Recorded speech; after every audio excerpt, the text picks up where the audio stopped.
vermemiş. Bak Tarım Reformu Genel Müdürlüğü gidecekti adam. Onu da tanıyordu. Tarım Reformu Genel Müdürlüğü'nü tanıyordu. Birkaç yer söyledi de tarım Ben tanıyordu. hatırlamıyorum ama.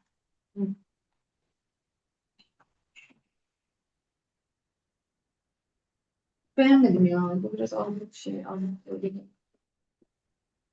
Ben şu yerinden çıkmış.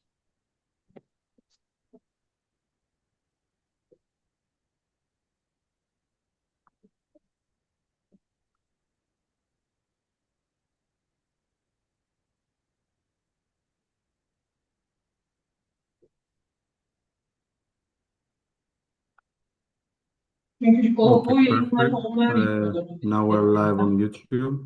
Yani City, can you please mute because I hear. Okay, Sure, sure. Sorry about that. perfect.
Okay, can everyone hear me?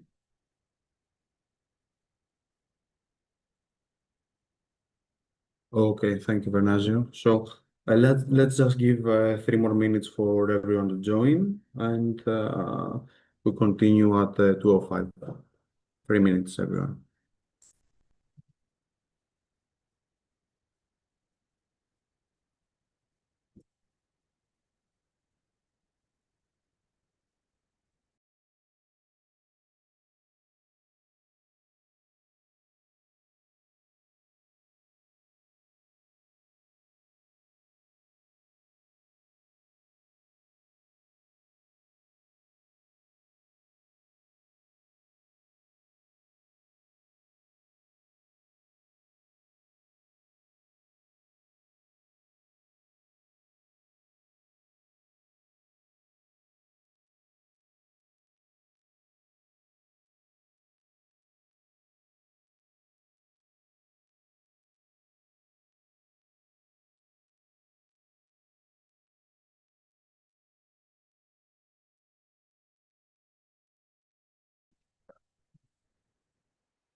Okay. So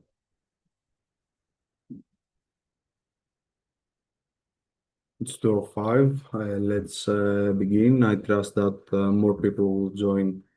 In the meantime, it's lovely to see you all here. First of all, I want to wish a Happy New Year to everyone. I trust that 2026 will bring lots of health, joy, and happiness to everyone. And I extend these wishes to you, your teams, and your families.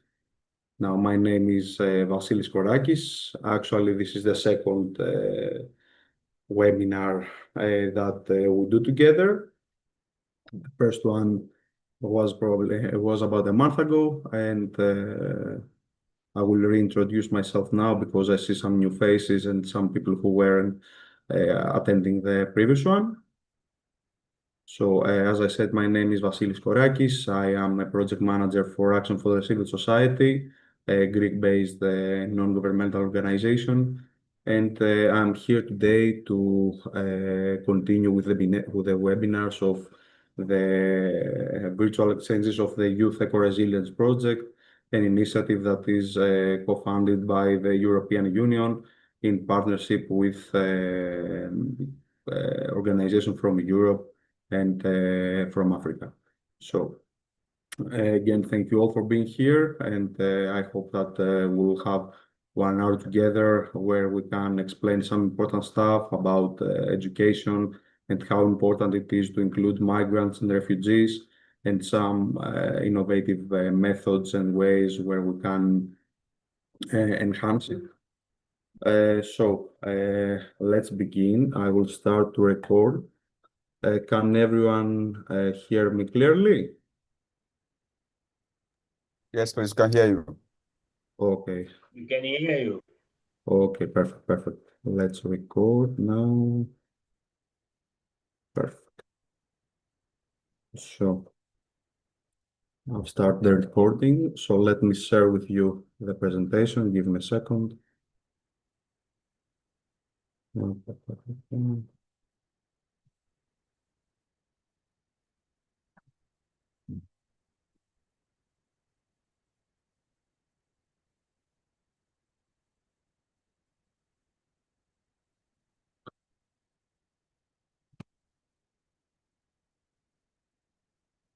Perfect. So can you see the presentation now?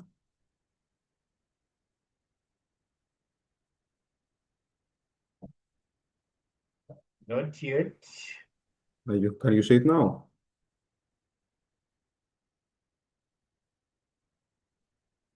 No. But I think some of our members are able to see it. Okay, now I see it as well. Now you can see it. Okay, perfect. So let me go full screen here. Perfect. So today we'll explore an important issue regarding the inclusion of young migrants, refugees in educational activities. So this is important not only for the people themselves, the people who are the direct beneficiaries of this, so young people and who are migrants or refugees, but it is also important for educators, for youth workers, and staff of youth organizations that want to enhance their inclusion levels, to promote more inclusive learning environments where every person can thrive, as the title indicates. So we'll have about 30 to 40 minutes with the presentation, and then we'll have a group discussion and a reflection about what we've told, and if you as well can think of some innovative ways uh, to add to this presentation.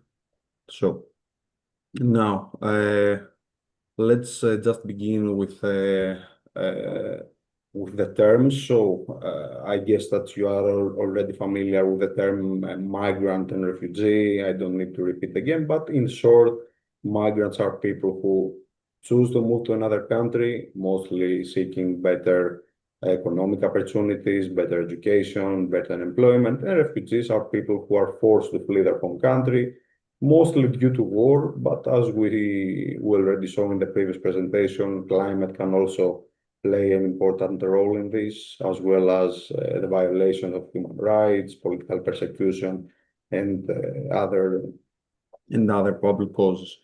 So, as you know, there are millions and millions of migrants and refugees today. Let's just focus on the term refugee now because it's more, we can understand the numbers better. The most refugees today are actually internal refugees, so they are displaced within their own country. But of course, we are already familiar with refugees who seek protection from other countries by crossing borders. We saw in the previous presentation about the migration and other patterns that people try to cross the Mediterranean Sea or other harsh environments in order to mostly to save themselves or provide for their families. Now that we have cleared these terms, we need to explain why this topic matters, why the inclusion of young migrants and refugees in education matters. Of course, as we said earlier, this project is co-funded by the European Union, and at the moment, Europe is home to millions of young migrants and refugees, and this is projected to increase in the future. So, these people arrive with hope and determination to build better lives for their family and themselves. And education plays an important role in this because when you go to a foreign country, you need to learn the language, you need to enhance your skills, your soft skills. So education is really, really important. In order to create a welcoming learning environment, we can't just, take them and get them in a class. We need to do other stuff as well in order to make it easier for them to adapt. Now, let's change the slide. Okay. Now, if I ask you, what are the main challenges that these people face today, young migrants and refugees, do I have an answer? Anyone can help me with this? What do you think?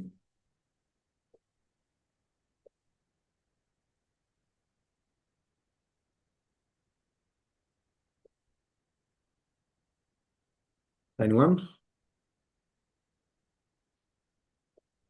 Okay.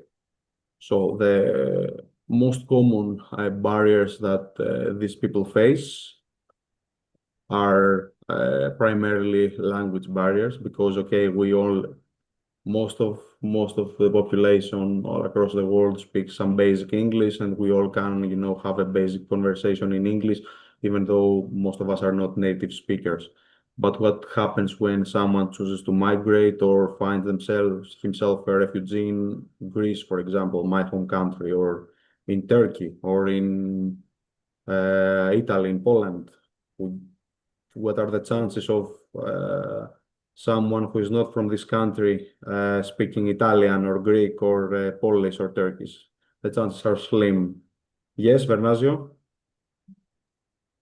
Yeah, from the perspective of Malawi, because we also host, for example, refugees from other parts of Africa.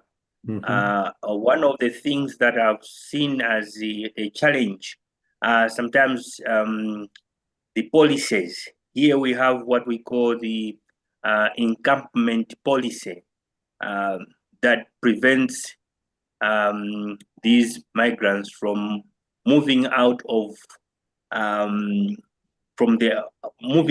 their camps. Okay, it means they are kind of caged inside the camp, and if they get out of the camp, they abuse the policy and they might get arrested for that and maybe sent back to their countries. So this is one of the challenges I've faced. I mean, I've directly seen happening here in Malawi. Thank you. Thank you for your feedback, Bernasio. Yes, this is actually quite widespread and happens in other countries as well. In Greece, it's also it exists also in some cases. They create some closed camps where these people cannot move freely. Yeah, this is an important issue because this doesn't allow people to how to say to adapt. They don't learn the local culture, and it's tougher for them later on to integrate in the society. So this is a policy that is mostly forced. That is mostly forced, and it doesn't allow people to integrate. Yeah. So as we said, the main challenges that these communities face are, of course, language barriers. We discussed about it earlier because, okay, we all know some basic English, but who knows some basic Greek? It's very, very difficult. Also, interrupted schooling is another important cause because there are many children. We have seen many unaccompanied minors who are migrants or refugees, and they stopped school in their home country, and now they need to continue school in their host country, and this is most of the times it's an important issue because these kids have missed months or even sometimes even years of education, and this creates some important knowledge gaps. Also, of course, trauma and stress is another important issue because, okay, many refugees, even young refugees, have past experiences of war, of loss, of dangerous journeys. And, okay, we can all understand that these experiences take a huge psychological toll on all people, but especially for young people and for children, this is uh, especially tough. The culture shock is also another important factor because you have to adjust to unfamiliar social norms. You have to adjust to the local culture. Some things that you did back in your home country are sometimes are illegal. Sometimes people will judge you for this. So the culture shock is also an important factor. Of course, the financial hardship. I mean, we can all understand that if you move from one country to another and you don't have someone already living there who can provide, who can give you shelter, then in some cases the state may provide, but that's not always the case. So many people find financial hardship, and with their limited resources, if you go to a foreign country, you don't know the language, you don't know the culture, sometimes this takes also an important toll. And finally, we have prejudice and stereotypes, and many young migrants and refugees face issues such as bullying, discrimination, or even negative assumptions about their background. Of course, we see that happening in schools a lot, also in other educational institutions, in universities. There is always the workplace harassment, so there is like a diverse environment where such things can take place. Now that we saw the main challenges, I want to focus a little bit more on the language barriers. Now, as we said earlier, language is a very important aspect of integration. So if you go to a country and you plan to live there, you pretty much are forced to. It's good to already know, but you pretty much have to learn the native language of that particular country. If you don't know the native language of that country, there are many issues that may arise. Of course, one of them are communication difficulties. This is very important in school as well because, as we said, many students arrive knowing little or no words in their local language, in the local language of the country that they migrate, and that makes it nearly impossible to express their needs or their thoughts or even to ask questions. And then we go to the second issue that comes from not knowing the language is the fear and embarrassment. That means when a student, a kid is in the classroom, sometimes they feel shy, they are not confident in their knowledge of the native language, and they often are afraid to speak in class, they're afraid to ask questions to their teachers, and because they think that if they do speak, they will make some mistake, or that their classmates will make fun of them and stuff like that. So this fear can lead to withdrawal socially. So we're talking about social exclusion and academical exclusion. And finally, regarding the academical exclusion, of course, if you don't know the language, it's very difficult from a young age to continue and go to university and to have a career. Now that we saw the language barriers, we'll very briefly we'll discuss about the trauma and the emotional stress that these students, these young people face when they move from country to country, searching for a better life or better opportunities. Of course, their experiences when it comes to refugees, about war, about other incidents, can leave lasting emotional impacts, and they manifest in various ways in educational settings. Sometimes they may feel persistently sad, angry, or even scared and confused. And we have instances of students who have reported in other projects that we do that are refugees that they have issues in concentrating. We call it PTSD. I mean, it's pretty much their experiences, and they can be distressed when they hear loud noises and stuff like that. So this all stems from their previous experiences, and it's mostly regarding conflict or war. And of course, this causes many students to be excluded or to self-exclude themselves. They think they don't fit in this culture, in this society. So sometimes they decide to exclude themselves. Now, what if we use education as a pattern, as a tool to help with the inclusion of these individuals? Of course, we already know that by using education, this can greatly benefit in the development of the local language. Also, it can boost confidence and skills. It can also, boost friendships and belonging.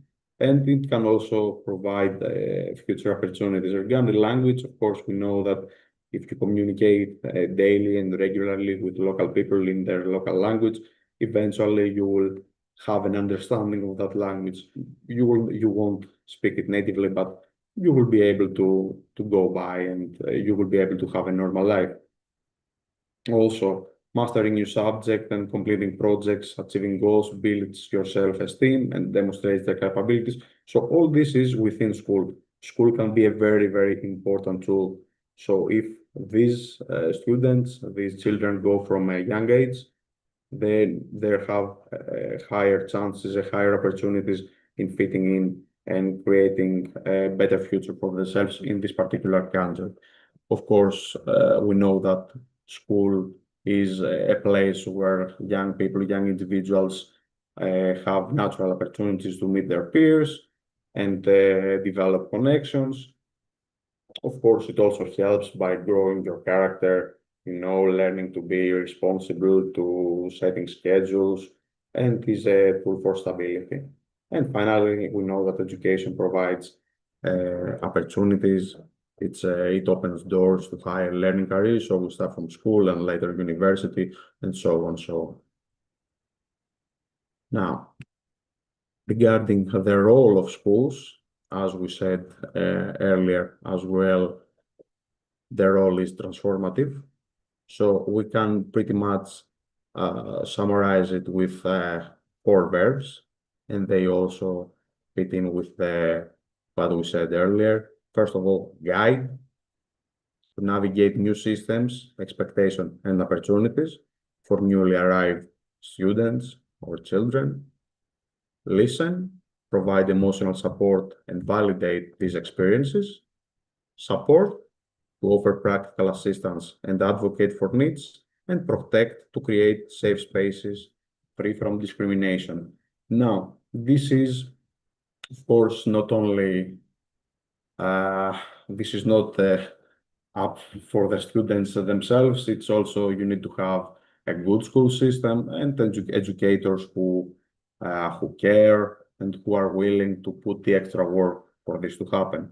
So let's just say that it is a team effort, and the students themselves need to try, but they need to find support from the state, from the system, and of course from their peers. So let's just say it's a team job, and everyone needs to play their part for this to happen. Now, regarding educators and youth workers, they are not, just the means to deliver a curriculum, but they need to help young people envision possibilities for their future. It's a holistic support that makes a lasting difference in the long term. Now, let's just see real quick some simple inclusive teaching ideas. Of course, this is not only for educators and youth workers and people who work with young migrants or refugees. These are inclusive teaching ideas that we can use in our daily lives. We can use when we ourselves that are not no educators talk with young people. We need to find to maybe incorporate some of these aspects in our approach. Now, and the first one, when we interact with people in our local language, and these people are not really familiar with our local language, we need to have a slow, clear speech.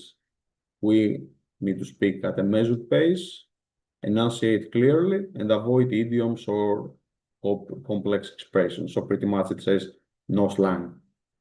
We need to pause between concepts to allow processing time. So this is an important method used by educators when they interact with young students and children, and also with adults, because when we interact in our language with people who are not really familiar with it, maybe they have some basic understanding. We need to speak slower in order for them to get the idea to learn the language. Now, visual support is another important issue, another important technique that educators use when they are trying to promote inclusive teaching ideas. How we do that? We encompass and incorporate tools such as pictures, diagrams, videos, or simple worksheets to illustrate a concept. So when it's really difficult for someone to understand our language, we try to, let's say to make it fun, to make it a little bit more engaging for these people to get the idea better.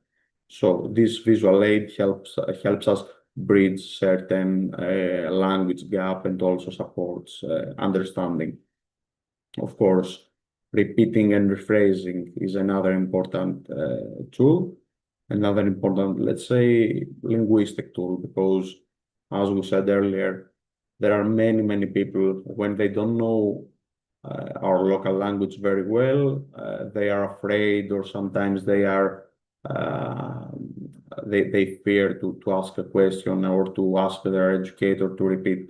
So sometimes we need to take the initiative to repeat certain instructions that we deem them as important, and to repeat them multiple times using different words if some words are very confusing for a certain target group.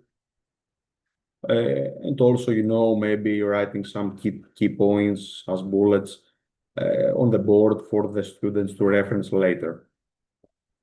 Now, extra help time, of course, is also important, because you take extra time to reflect on what you have already learned. We need to remember that practice makes is always better. So it offers more opportunities, and for some, there are some institutions like that. For example, there are in Greece after school. Some kids can stay after school, and this is called like all-day class. So there are some small groups where certain children can stay and receive extra support from their teacher. So we need to reflect on this, and everyone needs to search in their home country or in their country of residence to see if there is such help or support available. And finally, collaborative learning. This is pretty much teamwork. Of course, teamwork is beneficial not just for the students with a refugee or migrant background, but also for the local students as well, because they get the opportunity to learn from other cultures and to learn very, very important stuff.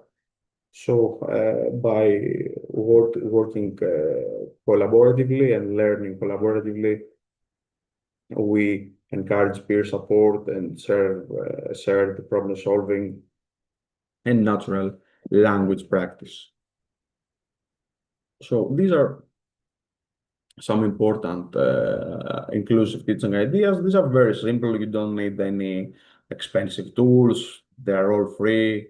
I mean, some are linguistic, for example, to speak slowly, clearly, to repeat and to rephrase, and to provide visual support. And the others, it just takes a little more time for educators and other students to help their classmates who come from another country, to help them to learn about their host country. Now, there is, of course, this peer support that we discussed earlier about students working collaboratively and learning collaboratively is also called buddy system. Buddy, okay, it means friend in English. And this allows, as we saw earlier, for kids and young people to connect better and to learn more. And of course, we need to remember that children are, in general, make friends easier than us adults. So for them, it's everything is enhanced. When you go to another country or another place and you are young, chances are that you will adapt there better than someone who goes there at age 30, 40, 50. So it's pretty much simple. Now, let's see non-formal learning. Anyone can give us some feedback about non-formal learning? What do you think about non-formal learning in these environments? Actually, is everyone familiar with the term non-formal learning?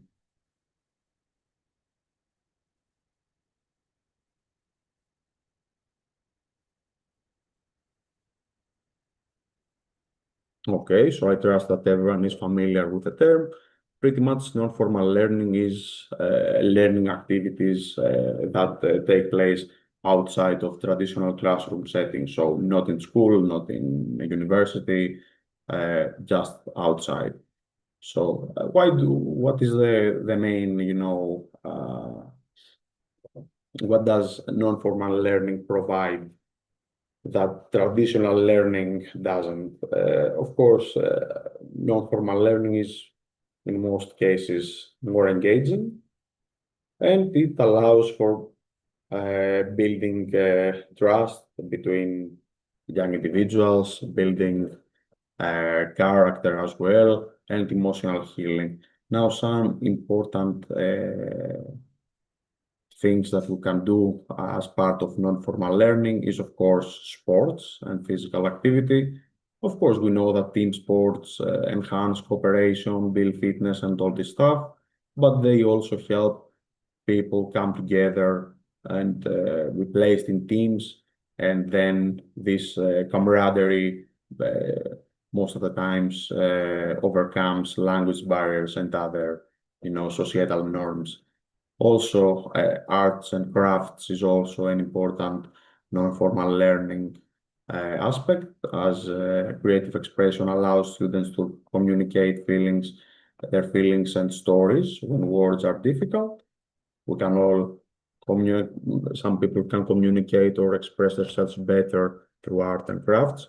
The same happens also through music and dance, as certain musical activities bring us closer to each other. We learn about each other culture, and it's in general, it's a festivity and an event that creates joy.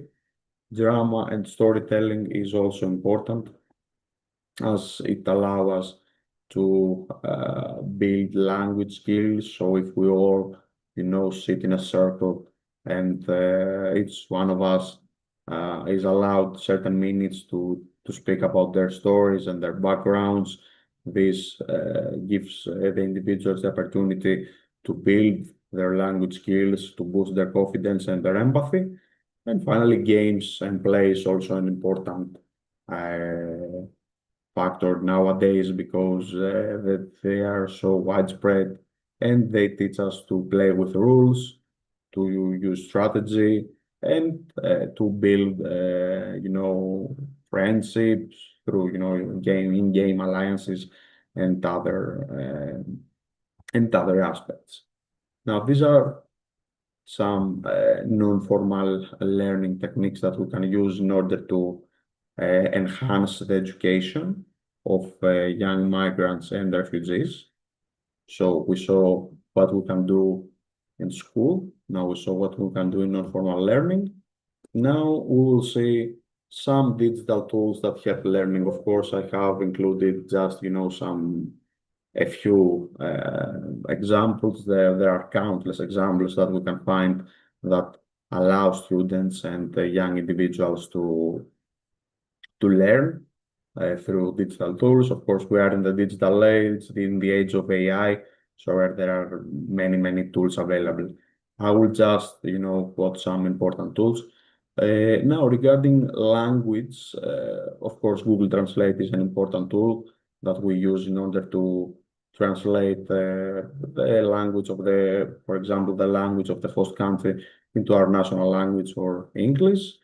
Of course, Google Translate is not the only or even the best translator available. There are countless, DeepL, for example, and many, many more.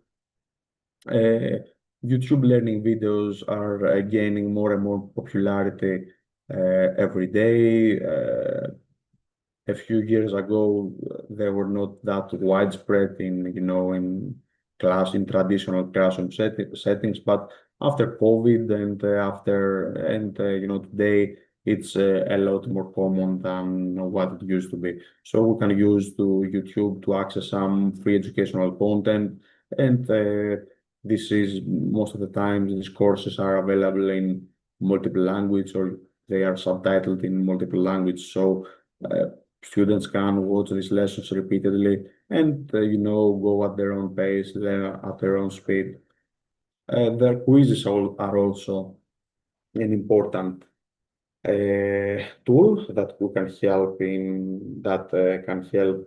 can promote learning. Kahoot is an example. If you don't know, Kahoot is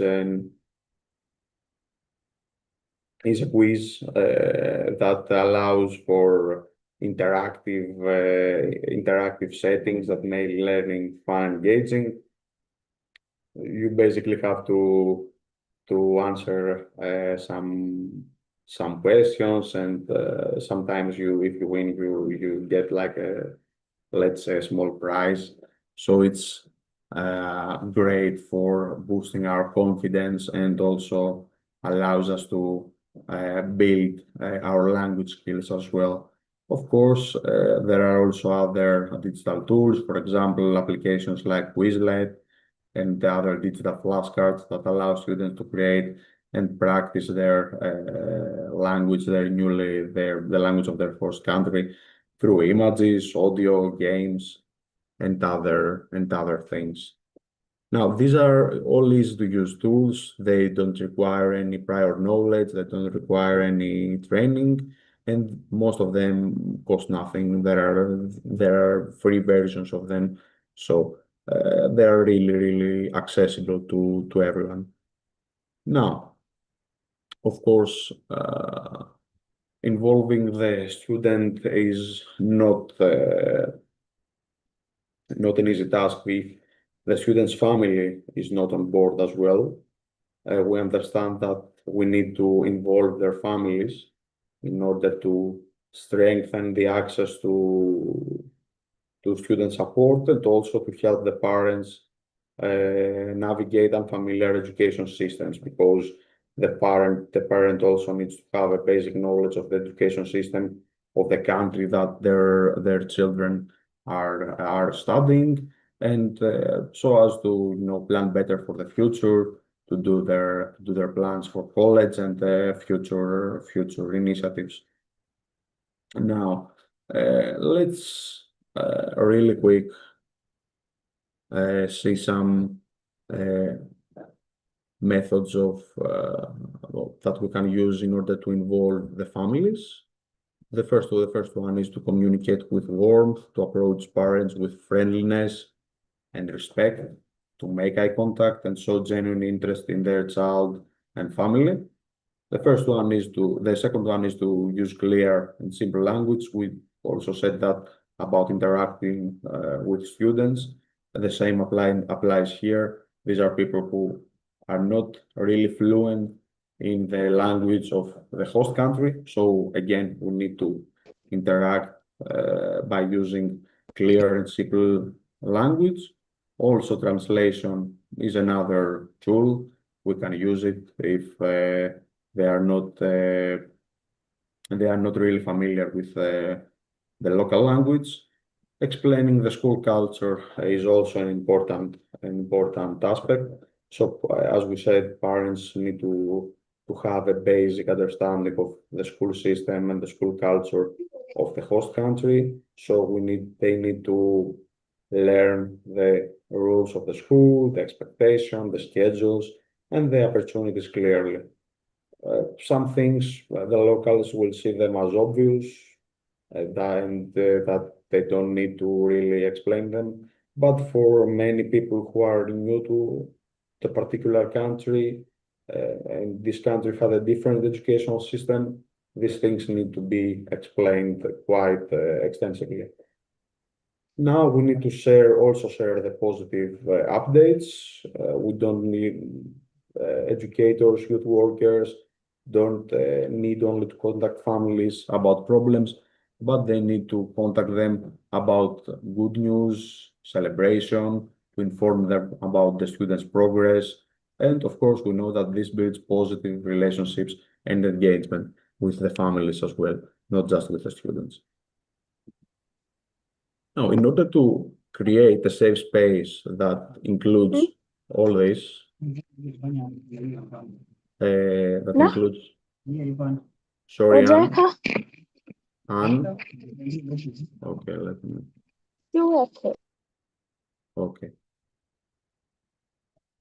Now, as I was saying earlier, in order to create a safe space for all these people, for the students, for the parents, for the families, we need to have, as a society and as a school system, for educators, for youth workers, for everyone, we need to have already sorted some things out.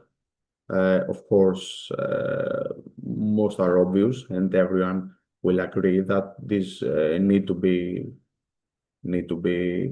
respected. But sadly, this is not a certainty in every country in the world or in Europe. First, we need to respect all cultures, regardless of race, religion, social status, gender.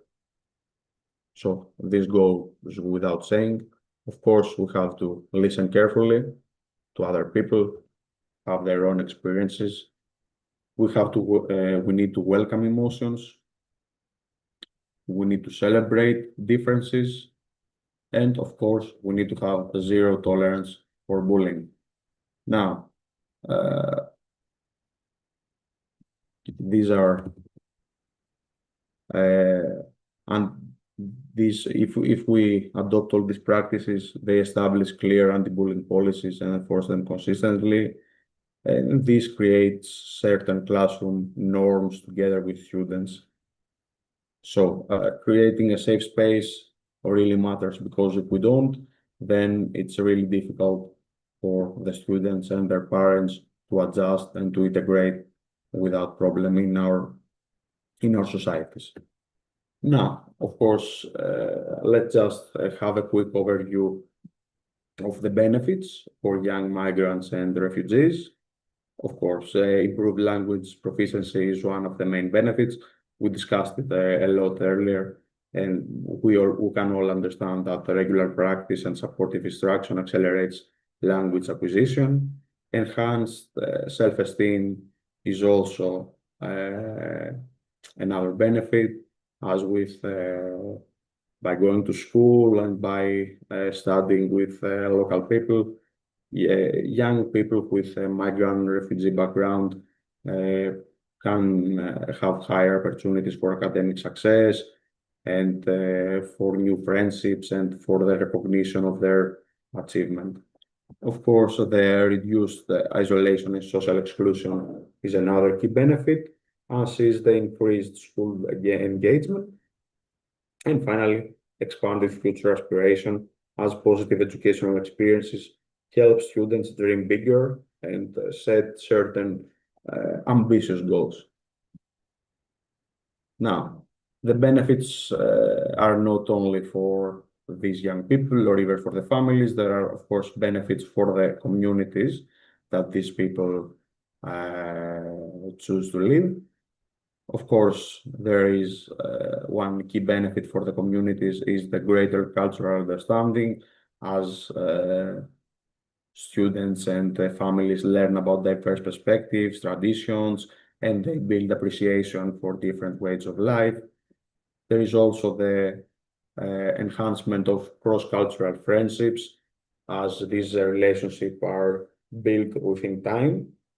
Of course, reduced discrimination is another benefit for the community, because we can all understand that these personal connections that these young people build since from youth combat certain stereotypes and prejudice. And finally, we have a more cohesive society, because through all these procedures, communities become safer, they become more vibrant, they become economically stronger, and all these people contribute their talents and participate. Now, we have finished the presentation. We have 10 minutes, and I want to have an open discussion with everyone. So if anyone has any question regarding the presentation, regarding the inclusion of young migrants, refugees in education, or regarding the benefits for these people, for their families, for society, regarding the teaching methods, the tools that we saw earlier, feel free to raise your hand and we can discuss about it. And of course, we can I also have a note here, some questions that we can see later. So, anyone has any question from the presentation?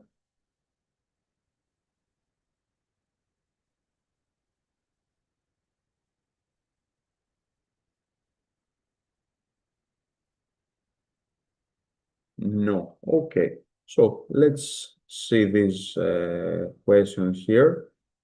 Yes, Abukari. Hello. Hello. Yes. Can you hear me? Yes, I can hear you perfectly.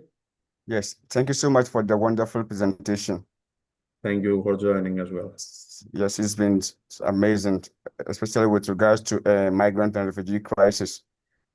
Especially in Ghana here, we also have the same issue like my Malawi partners stated. We have people coming in from Mali, Burkina Faso fleeing from wars, and it's been difficult for most of them in terms of integration.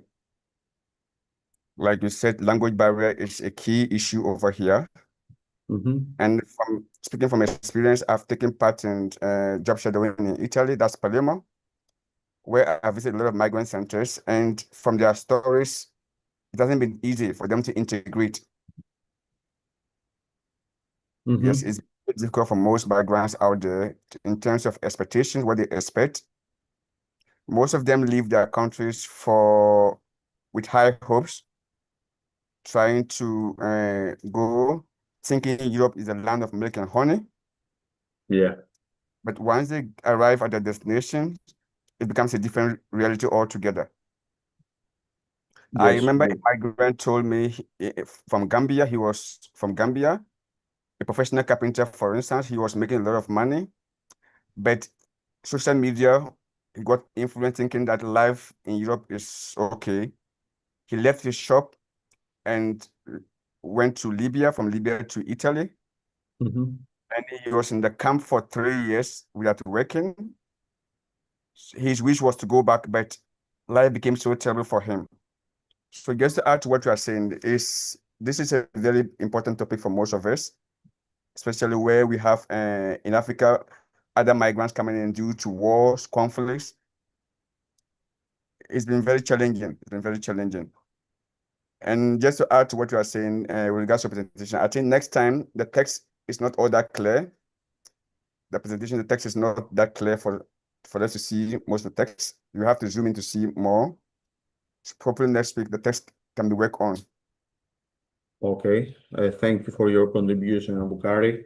Thank you For so what you said earlier, yes, I think you are completely right. Social media and sometimes depict a distorted image of reality, that people in other places have it better than us, that everything there is perfect. It's not, in most cases, that's simply not true. So we can, you know, check social media and listen to it, to the news or to certain videos, but we need to take it with a grain of salt. There is the reality is not that simple, and every place in the world has its own unique challenges, and there are challenges everywhere.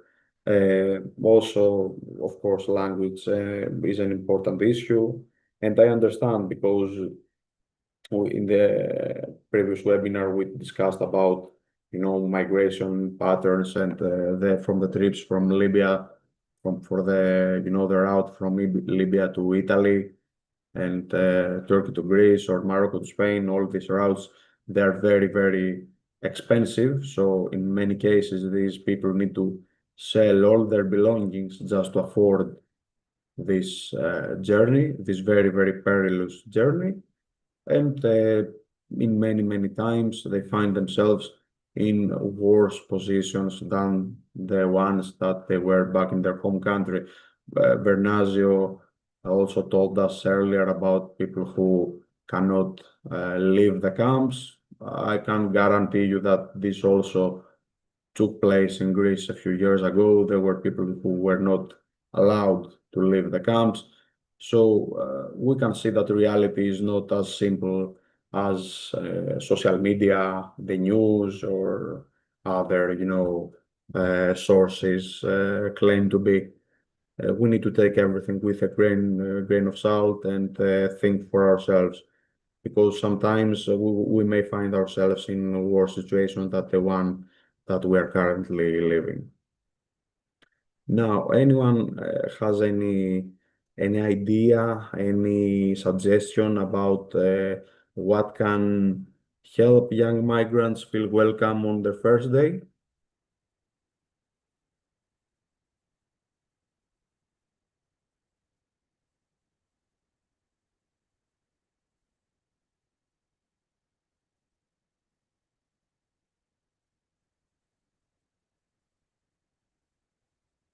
Anyone? No. Okay. So maybe we can, for someone who, for a kid, for a student who arrived in one of our schools, what can we do to help them feel more welcome on the first day? We can share some information maybe about our school, about our teacher, about our classroom. We can consider certain gestures, also uh, some connections about the physical environment as well, that communicate belonging and safety immediately. This could be maybe an approach for someone, for some educators. Now let's see, I have also, some other questions indicated here. For example, how can sports or art build friendships? We discussed about it earlier. I don't know if anyone wants to add something to it or wants to contribute, but in general, we can see that and we can explore how nonverbal activities create connections, reduce pressure, and provide shared experiences across language barriers. So this is also important as well. And finally, okay, we said that sometimes maybe teachers need to stay a little longer to help students who don't have a basic understanding of the language, to help them better adjust, better integrate. But does anyone have some suggestions about what support do the teachers and the youth worker need? Maybe from the school, from the state, from the organization. Does anyone want to share anything about it?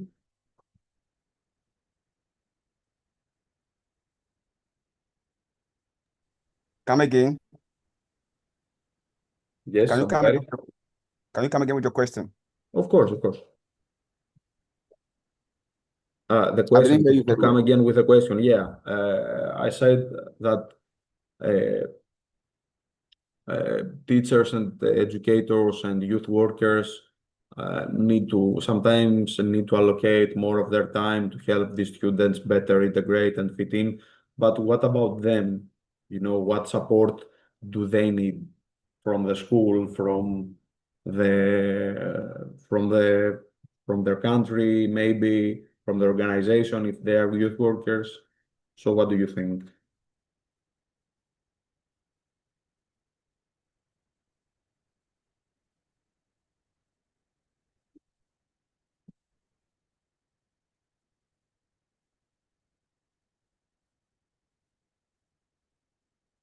Anyone? Okay. So of course, we can expect sometimes from these people, from the educators, from the youth workers, from the teachers to allocate more of their time, to do longer hours, to stay longer.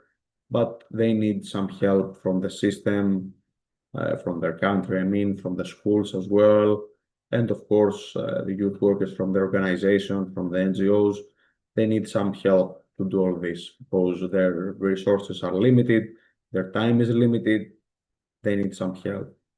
We can say that sometimes this help might be financial, so the school or the state or the organization needs to allocate more resources. This money can be accessed from donors, from EU programs, and from other funding methods.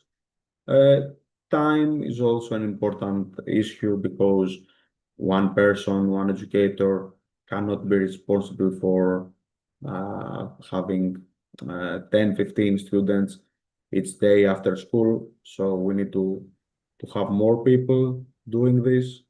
Of course, emotional support is important as well because we understand that even when it comes from young people, because educators and teachers interact with these young people, and these young people have certain issues like PTSD or stress that we discussed earlier, they need to explain it as well. They need to do it a little better. And of course, all these systemic changes will allow educators to serve diverse learning barriers. So, thank you for your time. Thank you for being here.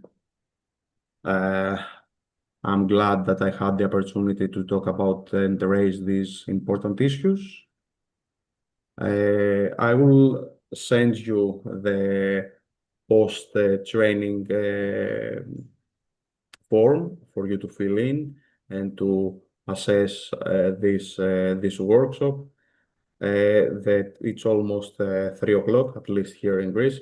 I know that you all have work and things to do, and I don't want to waste more of your time. So thank you all for being here, and hopefully see you all in the next workshops. Thank you so much. Tomorrow is our session. So tomorrow, I hope we'll see you guys tomorrow too. Thank you, Ambukari. Thank you. We'll see each other tomorrow.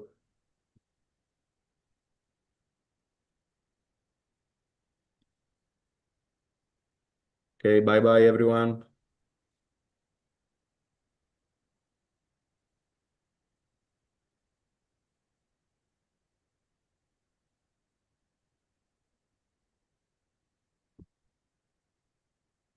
I'll stop sharing. Okay.